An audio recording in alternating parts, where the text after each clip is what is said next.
No, I mean, this is the thing. Like, I try to approach it as you can discuss anything, because to me, anything's interesting. Especially because I always like it when people bring me things which are little, and I have never heard of, and they'll just get really excited about it. Like, I had my friend Nathan on, who watches a lot of reality TV. Yeah. And I don't watch any reality TV. Oh, so God, he no, basically I just hate told that. me about reality TV for a good hour. We just sat and he told me about the shows and what they were about and what he watches and yeah. There you go. Exactly. Hello, Gooch. I thought I was thinking the other day. Am I just really weird? Because Okay. what I yeah, she loves That's anyone. fine. She loves men, basically. Ironically, she loves men. She anyone with a beard she absolutely goes for. I did not give you sugar, did I? Hey, don't worry. I've always thought it was really strange because I watch a lot of documentaries. Okay. And I'm not talking like a lot of people will go for like, oh yeah, I watch serial killer documentaries and stuff like that. That's pretty. Like, a lot of people do that. Yeah, that's fairly normal. But what I tend to watch is just literally anything and everything. If it's got a voiceover, if it's got like a specialist person who's investigating something, I absolutely love it. That is my Netflix. Okay. That is my kick back and chill. Yeah. For some bizarre reason, it's like that learning element, that kind of discovery element that I have never wanted to lose. Yeah. So you're kind of educating yourself. Yeah. But through sitcoms and drama. Maybe not so much sitcoms. No. But if I don't know, it can literally be the majority of the BBC Four coverage in terms of of iPlayer. Yeah. I have trawled through that because it's like eye crack, brain crack. I can't get enough of it. And I don't understand why I'm like this. When people are like, "Oh yeah, have you seen this show?" and I'm like, "Nope, I was watching a documentary about the history of mental health hospitals." Blah blah blah. It's just how it is. I mean, I do that. I do that with YouTube though. I get Yeah. into a YouTube spiral of watching things and doing things, and it's like how it's made. Oh. I could watch that for days. Oh, man. Days on end. Oh, God, Literally yeah. days on end I could watch how it's made. And Do you know- I have no idea why. I have no interest in half the product. It's kind of like, do you remember, probably aging myself slightly here, but when Sky first became a thing, Yeah. and you suddenly got more than 5 channels, and it was amazing, and the amount of terrible television that you could watch. Yeah. But for some reason, it was repetitive, it was shallow, it was ridiculous, but it was incredible because you could spend hours and hours watching reruns of, well, how it's made, but also, various other different bits and bobs. Everyone has a guilty pleasure. Oh yeah. But I never feel guilty this. Well, okay. Especially about TV. Do you know what? I will just watch crap. The thing that I love is 2 things. One, theories on stuff, as in, say, Harry Conspiracies. Potter fan theories, things okay. like that. Various different fan theories. I love that because I Yeah. love it when people get so involved, and I love the idea that people are creating links in from canon to whatever they think. Yeah. And also, there's one series that I really like, and it's 1,000 Degree Ball versus. Okay, yeah, I've seen it. Okay, that's kind of like this one which is pneumatic press Yeah. versus Yeah. and hot ball versus Yeah. yeah, and it's yeah. you're just like, this is mesmerising. I don't know why this. It's incredible. So they'll have 3 products, three things Yeah. that they test a 1,000 degree ball against. Yeah. And it's all like blah, blah, blah, don't try that and whatever. And it's just incredible. I could just have that on a loop. Yeah. What is it about the human mind that makes that so satisfying? I think it's just rampant curiosity. I think it's anything we're presented with, we just kind of we have to sit and think, even if you've no interest in it. Something about knowing how that works Yeah. And having that information makes you feel a little better about everything. Yeah. It Having that doesn't- yeah. little... Again, I think it's almost that... it's childlike curiosity mixed with your sort of adult ability and want to understand. Yeah. And then sort of tapping into the fact that you know, from the age of 4, potentially, you've been in education, and then it's that kind of you're used to learning. As a human being, you have to learn something else every day. So it taps into that. I can see that. I think, I mean, we've dived right in here. You said you didn't have a subject, and we've full on got a subject. Yeah, pretty much. Of curiosity. But We've already started recording. have we? Yeah. Douchebag. Douchebag.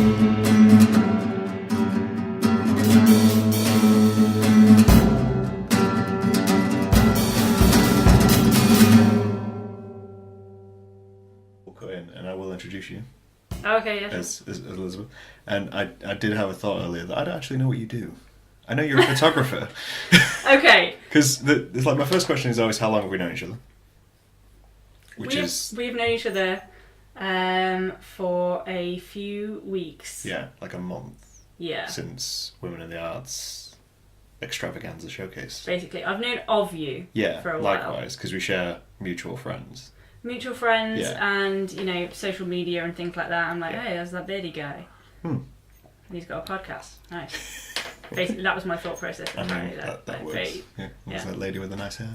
She's got a camera. And I'm like, Yay! that's... There you go. Yeah. Hasn't always been nice hair. Sometimes it's horrifying hair. I mean, Yeah, it's wasn't better it? than mine. Mine does whatever it wants. Yeah, but you got that kind of rugged thing about it. It's just fluff at the moment. Yeah, but it's charming fluff. Okay. Charming fluff. Charming fluff. Yeah. That Average. is the name of my album. Charming fluff. Charming Fluff, yeah. I feel like that needs like charming fluff and the something. Charming Fluff and the Jack Russell. That could work. Needy Jack Russell. Let's see, for anyone listening to this, if you hear dog sounds, it's because we have a dog today. We do. Yeah. She's getting lots of fuss on She my is. knee because she's a princess. How long have you had it? I say that I've had it for 3.5 years, but I've been saying that for quite a while now. So, I do that. I'm always like, it happened 5 years ago. That's it. 5 years ago.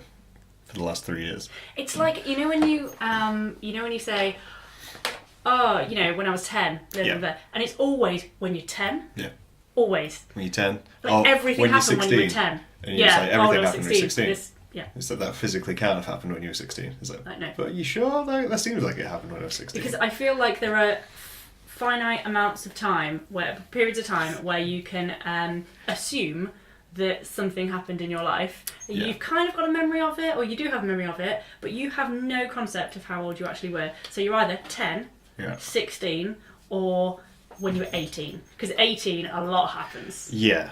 I feel like that's going to happen when I hit 35. Okay. Again. I feel like everything will have happened in my 20s. Yeah. You'll hit me 35 and you'll think, oh no, that happened when I must have been 22, 23. And you'll be like, no, you were like 28. Yeah. There's no way around it. I made those bad decisions when I was older. I see. You can use that spin. But anyway, back to the point. So what do you actually do? Okay, so going back to the point. To give you an Okay, occupation so slash I'm one of those people where I do as a day job something very different to what I have trained in, and then also or educated myself in. Okay. And then also what I do on the side. So what do you classify? What would you like to classify yourself as? Because I have quite a few people who do that. They work in one thing, but then I class like Mel.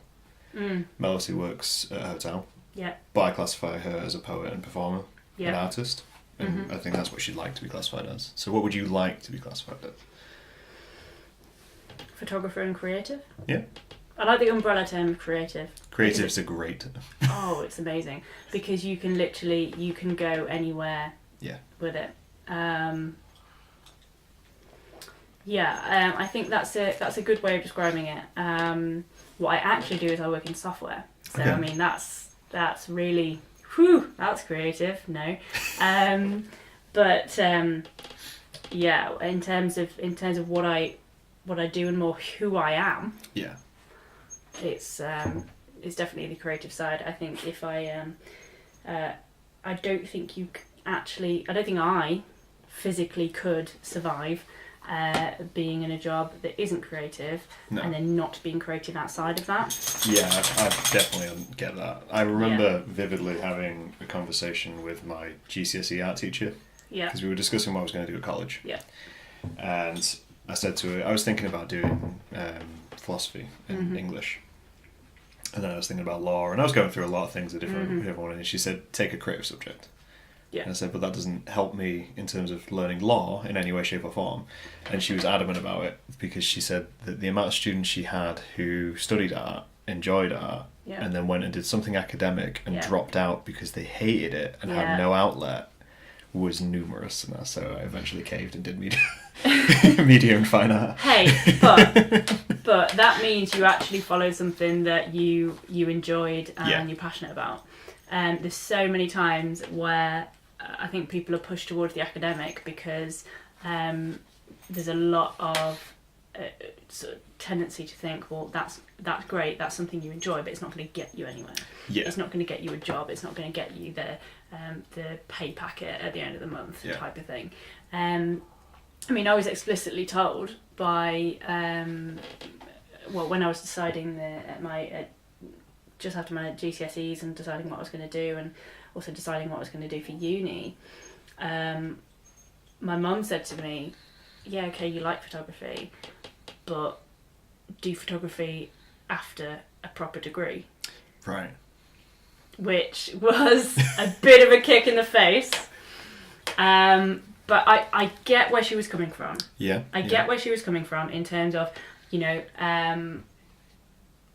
her lifestyle has been built off the back of hard work, administration stuff, the business sense that she's had, things like that. I understand that, and wanting your child to not starve and have money, is one big thing. That's a big part of it. Yeah.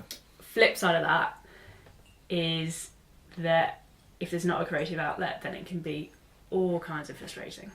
Yeah, I can see that. I think I kind of had not a similar thing in the sense of being told to do a proper degree, but essentially I remember talking to my dad about it, because my dad was very artistic, but he never did art because he likewise had quite a rough upbringing, did an apprenticeship, worked at the steelworks for his entire life. Yeah.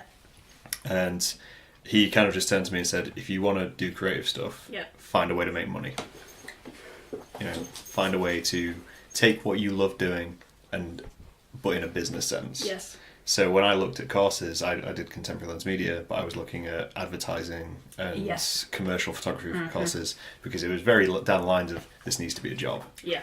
There needs to be a pay packet at the end of it. There needs to be something which will support me whilst I do what I want to do. And yeah. But I think that's just parents worrying. I think it's parents in general, absolutely. It's always sort of like looking at the end goal.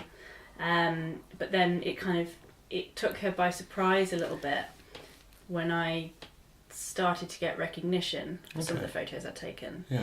And also when I got, when I got commissioned to take photography for people and businesses and things like that. I mean, I've blown it slightly out of proportion. Like I've done a couple of jobs for a couple of people, done some sort of corporate stuff, and most of why I do it is just because I love photography and I love playing about with the different things. But the idea that what I did photography wise was worth actual money, was a big concept for my mum to kind of like get around to. And I was like, yes, because it actually pays to do these things. It actually the amount of times on family holidays when I was younger and I was like, I want to play with the camera, I want to take the photos.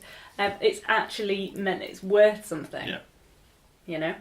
Kind of intrinsically trained from very young to I was that really annoying person where family holidays, right? So think of, I don't know, Prague, something like that, and or even sort of your beach kind of holidays, I would get so bored of just sitting in the sun, and I would want to just go out and go explore and go take photos. We had at one point we had a little Olympus teeny tiny camera that had the tiniest little sort of inch squared screen. Yeah.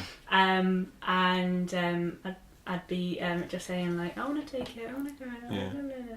And that turned into me getting a camera. Eventually turned into me buying a DSLR, because I could, and it was absolutely what I wanted to do.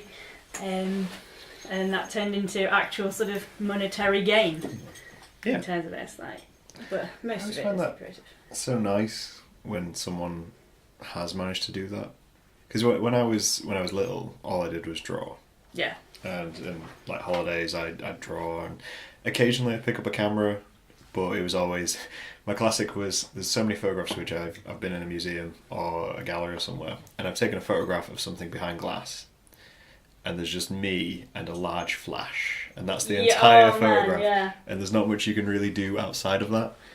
And I never had an interest in photography until I went to college and I did my photography, and my dad gave me his film SLR, and from that point on I was a photographer. That's what I was doing, and I completely abandoned illustration and drawing and anything like that, because I was doing fine art, I was doing media, and I was doing photography, so everything was video, film, all that kind of thing, and did that at uni. And it was only after uni that I kind of dropped back to doing illustration. I never followed it all the way through.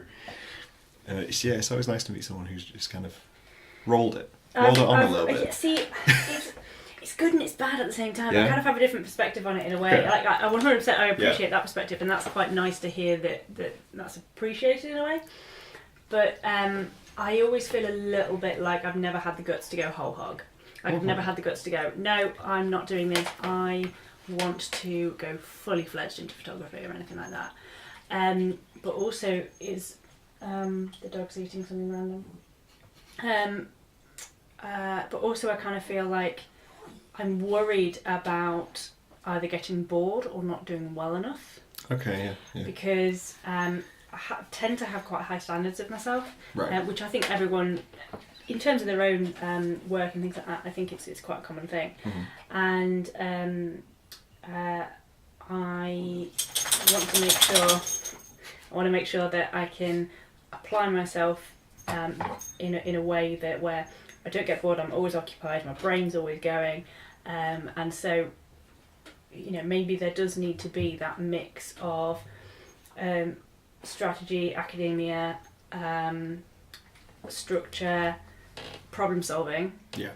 And then on the other hand, you've got your creative side, your poetry, your spoken word, your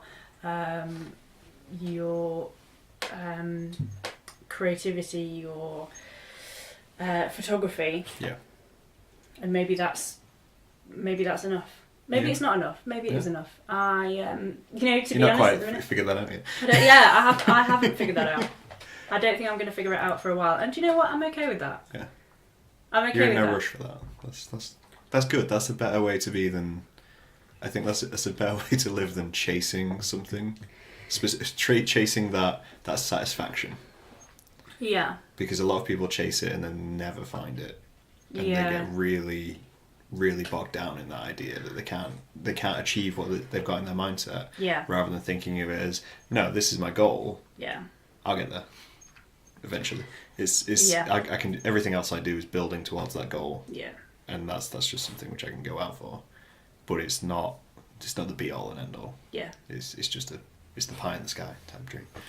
I think sometimes there's a tendency to definitely try and chase after something, but if you don't have an actual okay, well, what is it that I want to achieve? If you don't have that kind of big, it usually comes with a giant kick in the face as well. So if you don't have that kick in the face, and right, let's look at this. What is going to make me happy? Yeah. Or what is my aim? What things can I actually achieve to make me happy? Yeah. If you don't have that, then you're just going to be chasing forever. Yeah. And that's something that I've had to learn, and I've had to learn I can't deny it. I've had to learn it the hard way. Yeah. Because I've been in a situation whereby I'm just floating. Yeah. In days gone by, I have just been bumbling through and floating through, and then not feeling that satisfaction of self-worth more than anything. Yeah. And actually, more recently, I'm in a place where I can understand what I want. I can understand what my goals are, and I feel like now I've actually got the tools to start to try and do it. Yeah. Which is a big turnaround for me, personally. Yeah. But yeah, I think it's so easy to slip into that want to just always be chasing something. I'm being used as a chew toy. Sorry, I'm very distracted by dogs. It's a bad problem. It's a problem. I had this the other day of helping someone move house, and there was a dog, and I spent just an hour playing with the dog. It's that meme where when a dog comes downstairs at a party, yeah, and then you're massively distracted by it. There is. It's that thing where you say hello to strangers, but you don't say hello to strangers. You say hello to the dogs. You say hello to the dog, yeah, absolutely. You introduce yourself to the dog. I mean, at Women in the Arts, I was really distracted by the guide dog, and obviously as a service dog, you can't touch the service dog. Those are the worst. Oh, because they're so beautiful cute. as well. I know. It was so well behaved. I loved it. It was so fluffy. It was the most beautiful German Shepherd. There we go. Most beautiful German Shepherd, and I couldn't go and hug it. No, I feel like it's a punishment to have such stunning dogs as service dogs. And do you know, the service dog that was there had just qualified that morning. Yeah. As in, just that morning, and then it was the first time. His first gig, yeah. Yeah. He was so good. He was so good. He just and sat down. So handsome with like... his little jacket on when he went in to get his harness and stuff. It was just so adorable.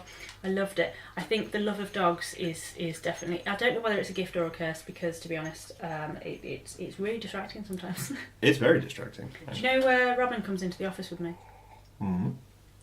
On school holidays, because I work at a school software company. Okay. School holidays where there's not going to be much going on. The dog comes into work with me every day, nearly every day. And she has a bed, she has toys, she has treats, she has all sorts. And she is the office dog. Office dogs are the best. Like, I've been in a couple of offices which have had dogs, and there's just something about them. I think it's that natural calming feeling, which everyone has around dogs. Apart from obviously people who are frightened of dogs. Apart from that, yeah. Apart from that. There is one guy in the office who steers clear.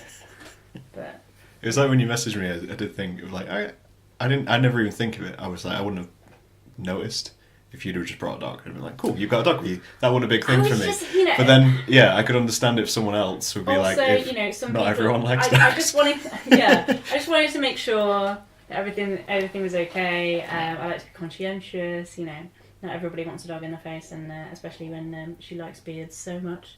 Oh. It was. I've been around back when I had longer hair, down to like shoulder length level. He used to wear a ponytail, and we went to see a friend's dog, and he thought my ponytail was a chew toy, and kept going for it. I see. He was not a small dog. That is incorrect. Yes, so it was eventually having to tuck it under my shirt, but then he thought I was just hiding the toy. Oh God, it was no. like, Oh no. Please leave me alone. That's when dogs are tiring. Yeah. I found it interesting to drag you back to the point. Yeah, sorry. Were you saying, were you feeling like you've been drifting and whatnot? But then obviously we started talking about curiosity. And see, I've never, as much as I've had failures, my curiosity is always what keeps me kind of on point. Yeah. I've never had that sense of I'm just drifting, because there's always something to occupy me. Yeah. But I think, like I was saying with school, and school kind of instigating that want for learning. Yeah. For me, that was the biggest drift period. Really? School, I did well in school, but it was a period where I was like, I felt like my curiosity was being kind of forced out of me. Yeah. Oh, okay. Because you're very down the line of this is what you need to achieve. You have to study this. you need this to get this grade. So as soon as I got out of that, that's as soon as I went, oh, cool, I can do whatever I want. Yeah. And I will. See, some people do very well within structure. Some people thrive outside of structure. And I think it's kind of something that I've come to accept, is that there are just different people in the world, and I think there are those who are sort of middle of the road as well, but I think if you're not drifting, and if you're actually sort of taking the reins, I know it sounds really really lame, but if you're taking the reins of your life, it can happen at any time. Some people, they leave school and they go and have a gap year, and they go and feed Taiwanese llamas or something like that, and that's just what they do, and they can have this amazing experience. But you can't compare yourself to that. No. Because actually, your time's going to come. Yeah. Type of thing. And I think there's a tendency to compare everything nowadays, especially when everything's so visual. Yeah. And I think that everyone has drifting periods in their life, and then everyone at some point gets on it. Yeah. Just gets on track, up their track. And it's all about when. Yeah. I think it's always interesting. I mean, I keep telling people my parents are just retired. So my dad's been employed for almost his entire life. Yeah. And suddenly has nothing to do. And oh God. He's suddenly in this gap where he's like, well, I've got my projects. Like he's building a car. You can't walk to the garden for 20 years. Exactly. He's a creative person, but because he's been so structured for so long, he now struggles to create. Essentially, he's been institutionalized. Essentially, that is the only way I could put it. So you kind of every so often I'm kind of having to give him little things to try and bring his creative side out. Yeah. Because even his projects, which he has, are quite formal. They're quite straight to the point. Like he's restoring an old Stag car. Ooh, and he's done that a couple of times. Or he'll build something, but he draws a design.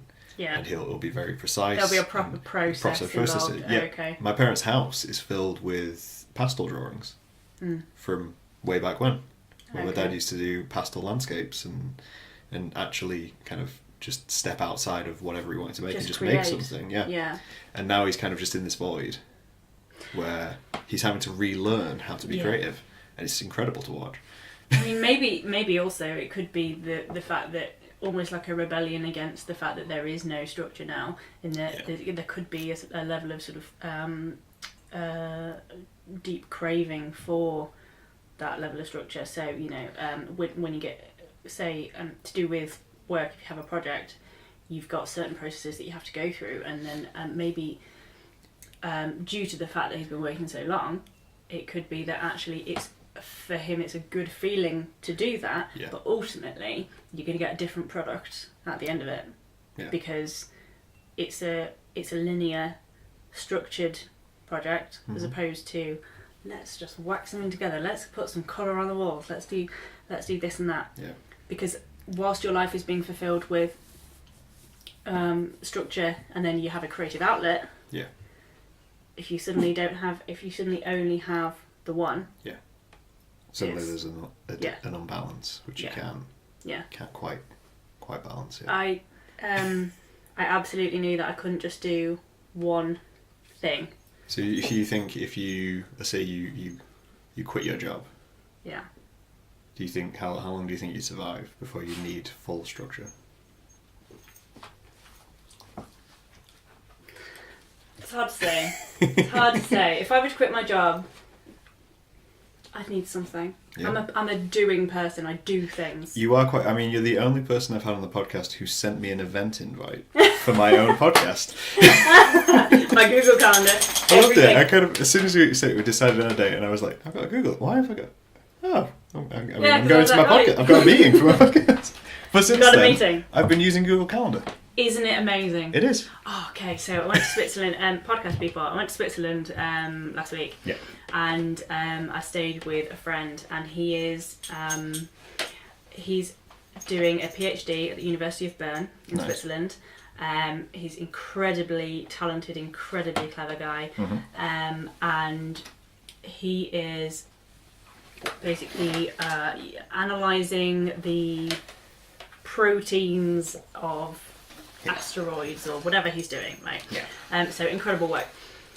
I introduced him to not only Google Calendar, but also Google Assistant. What's Google Assistant? That sounds terrifying. Wait, as in, you say, "Okay, Google," Yeah.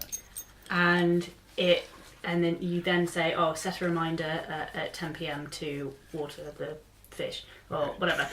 Or "Okay, Google, set an event to meet Graham for blah blah blah." And it will add it to your Google Calendar. It will say, "Okay, do you want to save this?" And then you save it, and it's in your Google Calendar, right? Okay. Now, even though that sounds like a not I Am Legend, that's not the right one, is it? No, iRobot type thing. iRobot, that's the one. Even though it sounds like it's going to take over your life. Yeah. His mind was blown. He didn't understand that this technology was there, and I was thinking, right, what are they doing in Switzerland? Come on, what is going on? This guy used to work for the European Space Agency, right? And he doesn't know the Google Assistant. And he doesn't know that. I mean, I can understand me not realizing. I knew Google Calendar was there, but I didn't know the Assistant thing was there. But Google Assistant. He's just you can out ask of the him. He's abandoned his structure. What is this? I mean, he has the most sort of pristine flat. Everything is scientific. Everything is so clean lines. Everything like that. And I'm thinking, yep. Come on, what is this? You haven't got a calendar to organise your life. He's got a girlfriend to organise his life, and that works pretty well. But I mean, she remembers anything and everything, which is both a gift and a kiss. Yeah, But his mind was absolutely blown. You can tell it to text people, and various different things. See, I love that. But then isn't it also horrifying? Yes, the reason I love that is one of these things. I love dystopian fiction. Oh yes. And dystopian films. Yeah. And we have this conversation quite often between friends of, I'd love it if the robots rose up.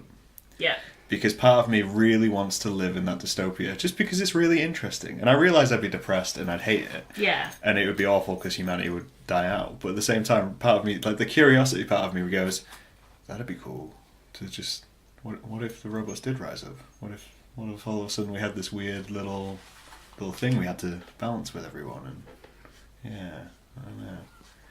But yeah, I don't know. I couldn't introduce that into my life, I don't think. Would you live in a smart house? Where you could have Google Assistant in every room and it could control everything in your house? To a schedule. Is that, are you willing to go that far to be within that structure? I probably would. Yeah. But that's because I am also quite a tech geek at the same time. Yeah. Just because I found it so convenient to just be able to organise my life. Basically, here's the thing. Yeah. Oh, Robin's got so many cuddles now. I forget everything. My memory is terrible. And granted, it is not going to get any better because I am using these tools that are now available to me. However, it's pretty terrible. Yeah. So if I say, "Oh yeah, I'll meet up with you on Tuesday," I will forget. We are not meeting up on Tuesday. It's just not going to happen. Yeah. However, if I put it in my calendar, it's happening. It's happening. It's doing it. You can do it. Yeah. I can set a notification for 9 hours in advance, and it will, for 3 days in advance, and it will let me know. And it's revolutionised everything. And I think that just because it's been so useful for me, whose memory is absolutely terrible, I am more willing to accept the slightly more creepy elements of how much something knows about you. Okay. Because I give it leniency. If it meant nothing to me, yeah, I would go, "Oh no, that is terrifying." But because it has been useful, I'm okay. I'm okay. I can give it a go. I'm one of these people of whilst whilst I exist in the system, I'm not particularly comfortable in the system. Yeah. I love the idea of uniformity, and most of kind of the photography I do, I take a lot of kind of industrial structures, and I love that. Yeah. I love looking at industrial structures and going, someone designed this, and it's the Yes. ugliest thing I've ever seen, but it's gorgeous because of it. And I get that way with everything, and looking at things and saying, well, this I could have everything in my life controlled. Yeah. I could have, Would you be lights happy which with come on, that? and I would hate that because Yeah. I love the imperfection in everything. Oh, I can't. I wouldn't be able to do with it if everything's timed. Well, I this have would be to. the I thing, have like, to have an element of control. See, I need. I don't need necessarily an element of control. I need an element of accident. So the best example I can give is my washing machine. So my washing machine, I can delay for a few Okay. hours. So Yeah. you can go, I okay, wish start I had this that, man. start this in 6 hours. Yeah. So that's fine. That's as much tech as I need in that washing machine. Yeah. The accidental part comes that I'm not taking my washing out of that washing machine for 2 days after it's finished because I keep forgetting it's in there.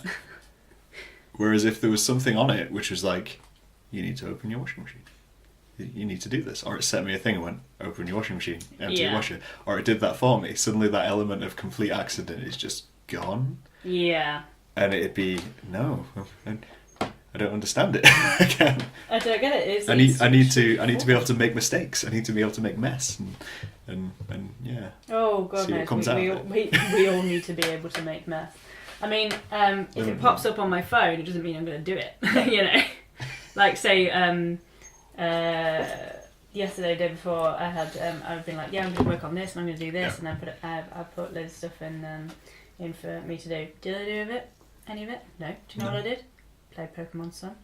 And that's what I did because I've only just got it and it's really exciting. So let's do that. I mean, yeah, I've been trying to make an illustration. Okay. For about a week now. Okay. I've got the sketch. Did the sketch. Had the idea. Did the sketch. What does it have? It's essentially it's for Crash Course in Brain Surgery's next zine, and it's a man's face, and then he's essentially vomiting ghosts. Nice. And then there's two people watching TV in his head. And that's essentially the sketch. Cool. And all I need to do is scan it and put it in and then start working on it. But I haven't got around to that because I spent 2 hours this morning playing a game on my phone where I just do snowboard flips. Nice. You play as a little snowboarder who skis down a mountain collecting llamas. Nice. Oh, I feel like it would be even better if you were playing as a snowman. I mean, Skiing I'm down hoping a further down the mountain. line. But you go down this mountain, collect llamas, and you do backflips and... She's got something on her nose that's adorable. Oh. Yeah, no papa. Sorry, my house is full of fluff. No, no worries. She's I haven't seen her in a little bit. So she's like, oh, I love you so much. Yeah. I think the main thing about automation and about the structure of people's lives, and now this idea that you are reminded to do everything and time is allocated to you and things like that. There's an idea of efficiency that is supposed to be sort of taking away personalisation a little bit, and actually the reality is that you can do anything in terms of putting something in to remind you and everything like that, but if you're just not feeling it, then you don't have to feel guilty about that. Now, No. that is something that I think a lot of people battle with, Yeah. because procrastination is a beast. I think that's interesting though, because obviously, as people, what we fear is losing control. Yeah. So if everything was automated, and like your calendar, for instance, set you dates. Yeah. That's fine because you can ignore those. Yeah. But if it got to a point where it set your dates, ordered you a car, put you in that car, and then sent you to the appointment, that's where you worry, because you're like, this is controlling everything. I can't turn any of this down. See, now I feel like we've gone down a little bit of a slippery slope here. But I find it interesting if you've got that, and then there's people already who have an emotional response to not being able to meet a app's demands. Yeah. So you've got people who will have a calendar and they will feel tremendously guilty about ignoring that calendar, even though it's... But then surely you put it's it no in the relevation. first place. But then it's a weird little kind of thing. But because it's there to remind you, Yeah. it indicates to you you're not achieving. Yeah. You're have failing. Failed. Yeah. Yeah. And I guess actually that's a valid thing, because I think and I find this a lot among creative people. Okay. Is that they're battling procrastination, and they're battling with their own selves quite often. I mean, I might be generalising here, but I am generalising here, which is what everyone says when they're actually doing it. But when people have goals and they have all intents and purposes of doing it, they really, really want to get something done, and then you're just having a crap day. It kind of works into sort of mental health things as well. And it's just not happening because you're not in the right mindset. You're not in that zone. You got confident now. I find that there is definitely a guilt factor to a lot of things. So a week in advance you can say, right, okay, on this day I'm going to do this, and I'm going to get this done. Boom, boom, boom. I'm going to be this is efficient. Like this could be great. And then a week later you might be in the biggest hole ever, because you just can't. It's something that you cannot control. It's something that you don't have. You don't have that the ability to bring yourself into the right zone that you need to be in. And so there is a guilt factor, and this can be a text from somebody saying, are you doing this? How are you doing with blah blah blah? Are you coming to this event, which is relevant to Lincoln at the minute? Or it could literally be your Google Calendar going, you're supposed to be doing this now. Yeah. And among creative people especially, there's that kind of ability to set unrealistic goals. Yeah. And then feel tremendously guilty about not meeting those demands. I think that's not necessarily general. I think there's a truth within creatives. Yeah. Is that especially the whole idea of setting unrealistic goals. Yes. But it's because that you've got that thing of, if you're creative, you can see the final picture.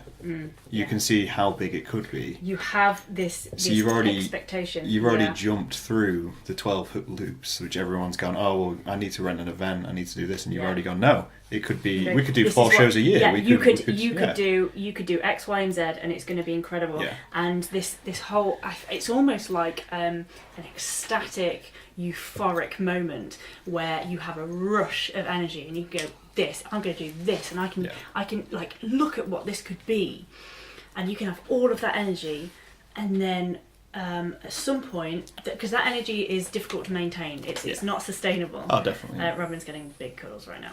Okay. It's not sustainable at all. Yeah. And so because you've had a big peak, there's also going to be a big drop. Yeah. And ultimately, that means that if you've set all these goals during the really high time, during the low time, you're going to feel extra crap about it. Yeah. And it just seems to be a bit of a cycle with creative people, definitely. I think it's an interesting one as well, because I think a lot of creative people don't recognise it, that it's a pattern which you can take and that you do, because it's one of those things, like I was saying, with like where you obviously you go on a high and you think, have your initial idea, and then suddenly you can see the end product. Yeah. Explaining that to someone who isn't creative, so many people find so hard, and you forget that not everybody does that. Yeah. So you kind of look at people who do achieve regularly and set themselves goals and go through it and all that kind of thing, and you forget that they haven't done what you've done. They haven't gone, oh, we'll put on this thing. Yeah. Let's plan how we'll put on this thing. That's the sensible idea to do here. No, yeah. Instead of going like you did and go, let's do a thing. It'll be great. We can do 10 a year, and we'll throw this, and we'll get this person all the time. This is an official thing, and I've just bought this website domain for the marketing, and they've done it in the logical way. But then I don't know if they won't get the emotional payoff that a creative person would get from succeeding. Because to them, it's just a pattern. Well, okay, so that's a different spin on it. Yeah. I didn't think about that. It's one of those things of where if you complete a project, you get this payoff, you get this great feeling that you've done this thing and you've achieved it and you've come through it, and it can wreck a lot of people. They can't quite handle it. And yet for a regular person, or not a regular person, someone who's not creative, I don't know if they would. I feel like they'd get a feeling of accomplishment. But... That's an interesting flip side, because actually I've only ever associated that with negative sort of connotations, really, of this is the curse of being a creative person, and that almost that sort of the really, really high and then really low points. I've only ever associated that with negativity, whereas, and then you can work on management and things like that. Yeah.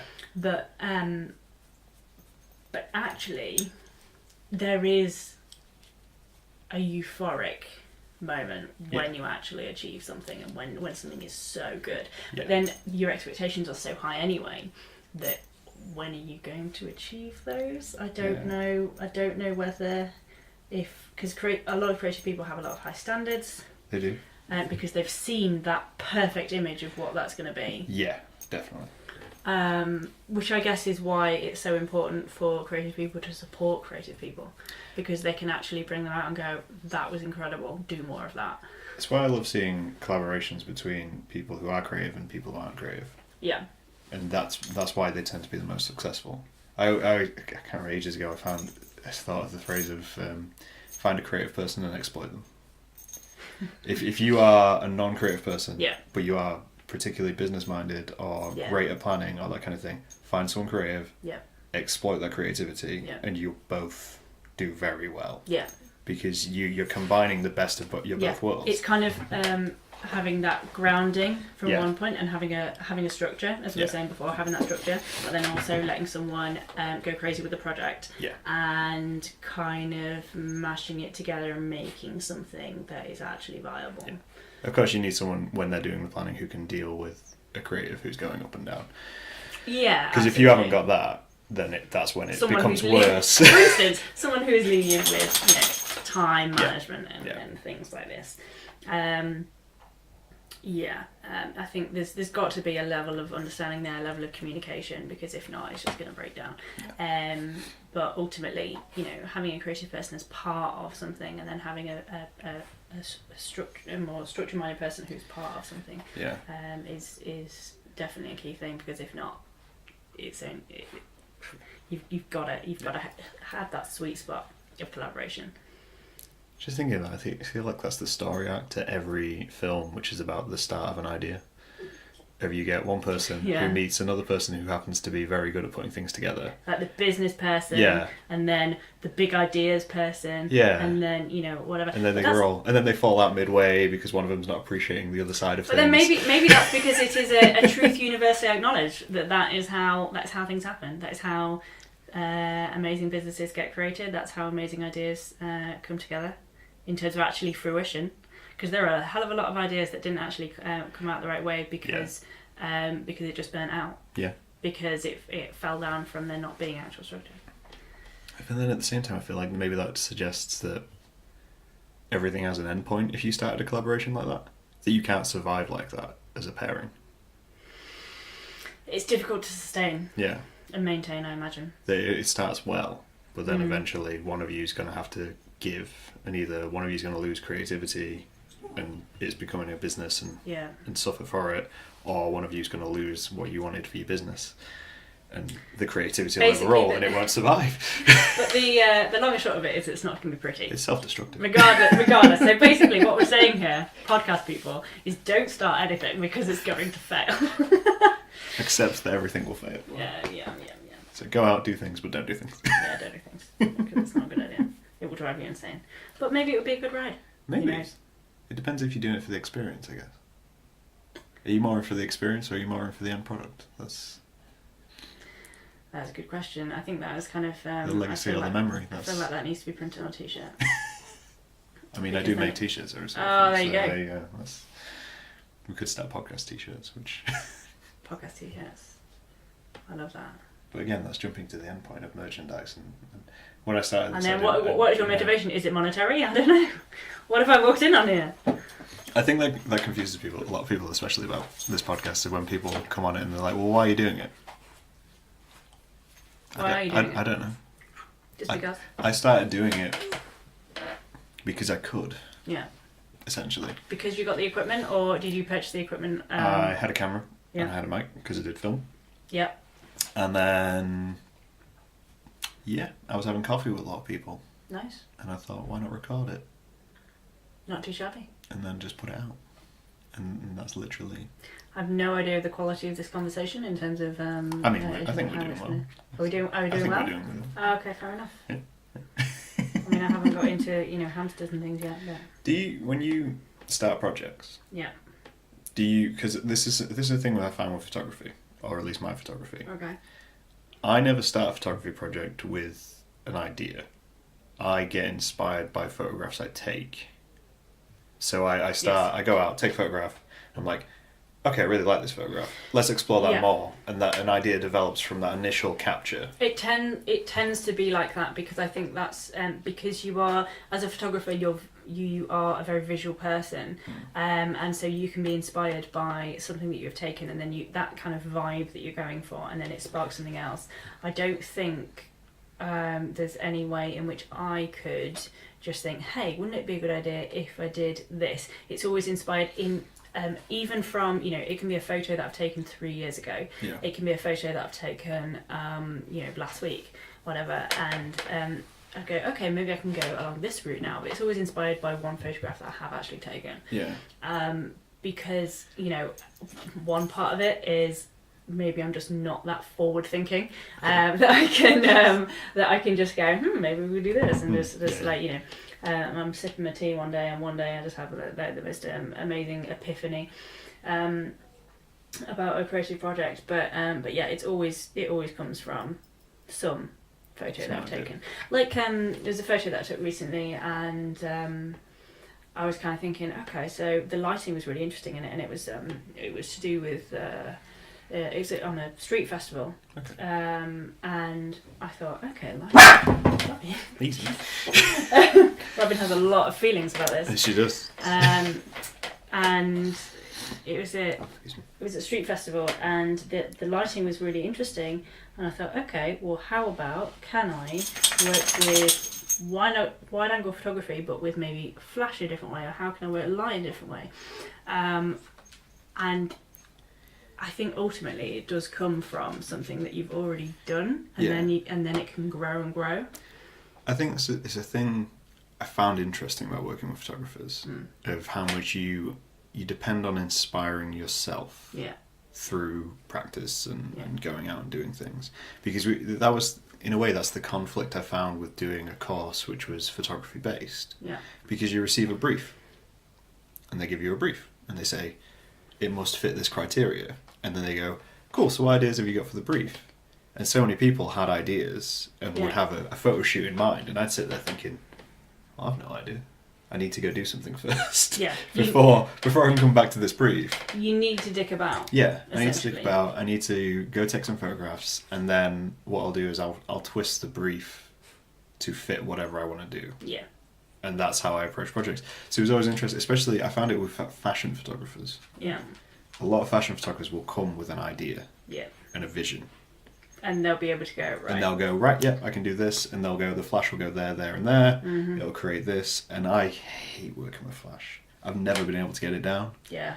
And I just can't figure it out. Yeah, I can do shadows and in illustration and drawing, and I can perceive between layers of illustration how something will look. But flash itself. But flash, I'm like, and that's why most of my photography works with natural light. Yeah. Because I can predict natural light. Oh, natural light is incredible though. Natural light is absolutely beautiful. I got told off at university for not using flash.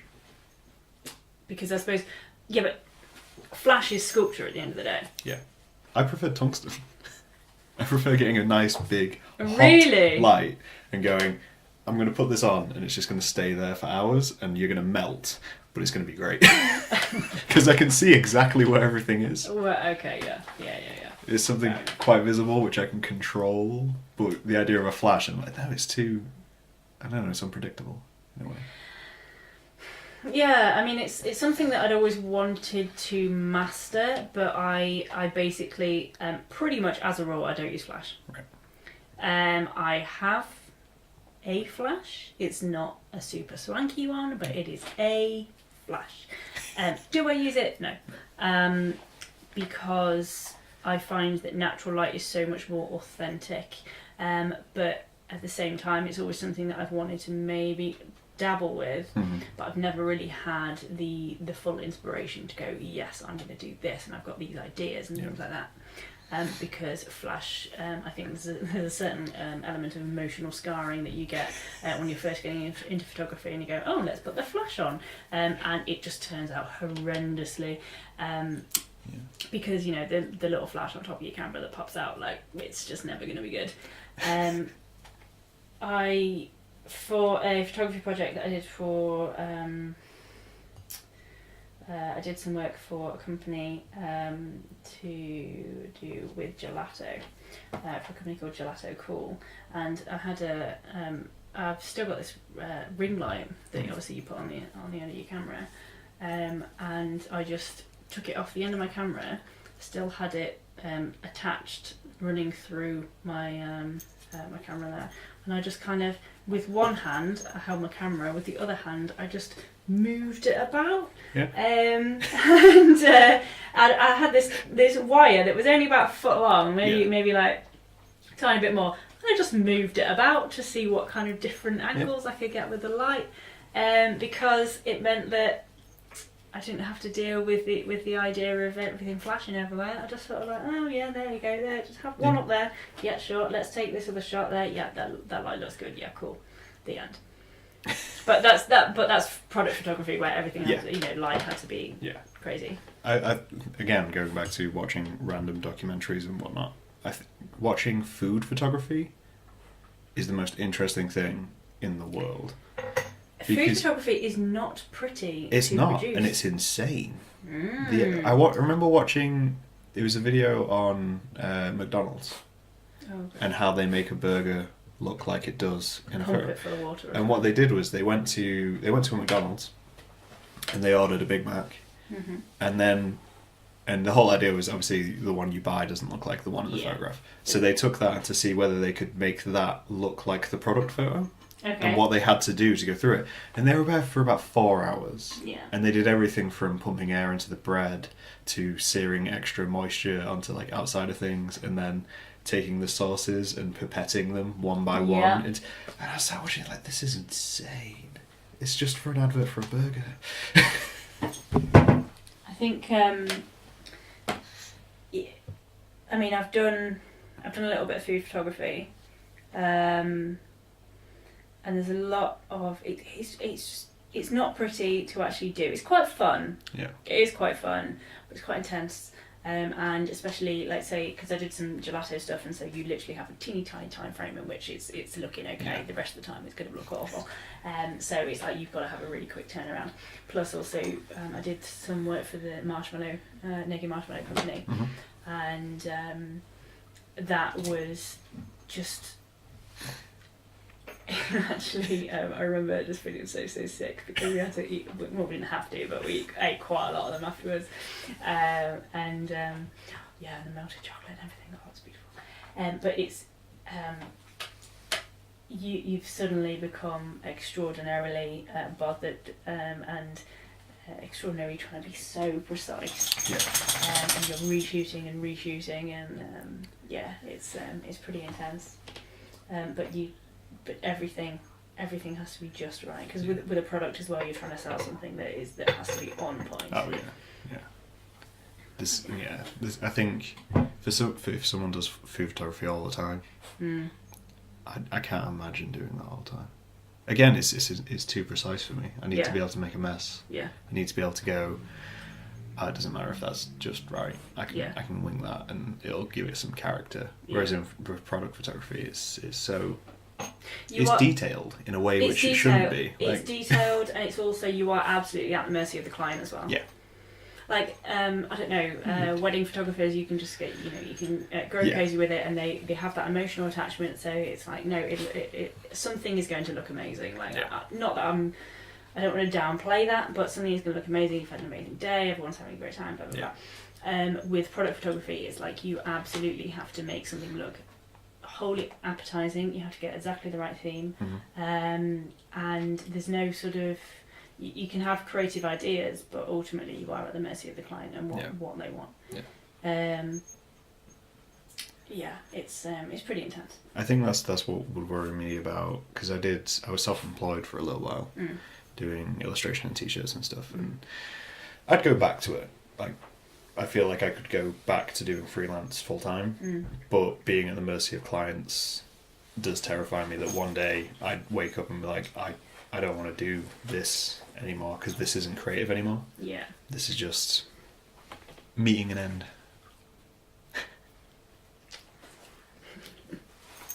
She's the cutest dog. She's yeah, as I say, she's a bit of a princess. She's just sort of she's adorable and pathetic as well. Like, she's pretty much scared of everything. But My brother's dog's like that, but he's a rescue. oh, okay. And he does a great thing where you can walk into a room with him, he'll see you, he'll back away from you and back into a wall and then scare himself. Oh, bless him. So nothing's going on, but it's like, See, oh no. I've had Robin since 8 weeks. Right. And she's still managed to be scared of everything. I mean, granted, when she was a couple of weeks old, she went in the garden and I wasn't quite watching her enough, and she fell in the pond. Yeah, so now she really, really hates water. She's got I can better. understand that though. Yeah. So it's like a standard thing for dogs. Yeah. I find dogs either love or hate water. There's no in between.